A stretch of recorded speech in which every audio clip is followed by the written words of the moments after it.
doigts de Douaneau ont fait le clic-clac du cliché de toi, la clope au bec. En noir et blanc, tu me regardes avec le sourcil tombant, presque triste. Et pourtant, tu sèmes dans mon esprit un chant polychrome. Prévert.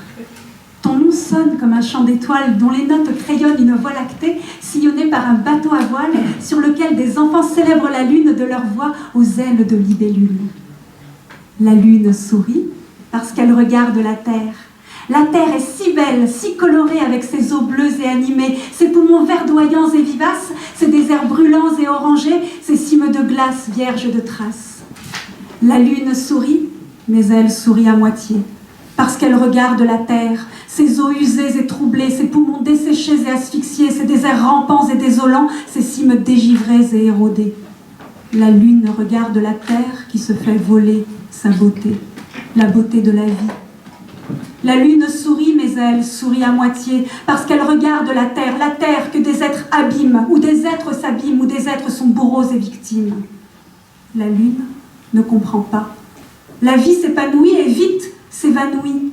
La vie se tue à vivre, mais la vie se meurt pour toujours parfois. Il paraît que rien ne se perd, tout se transforme. Qui sait ce qui renaîtra dans ce capharnaüm, dans ce fatras d'hommes?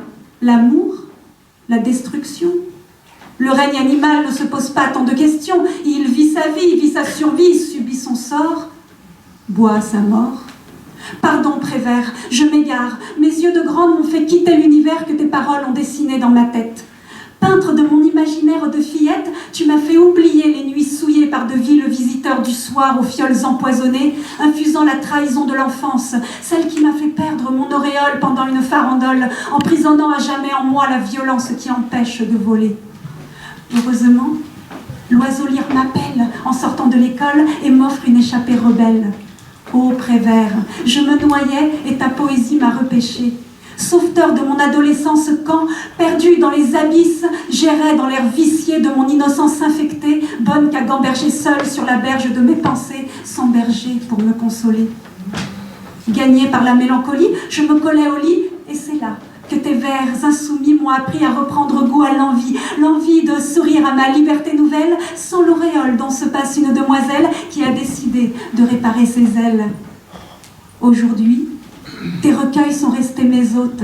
Au moindre naufrage, je reprends le bateau à voile, jamais loin de mon rivage.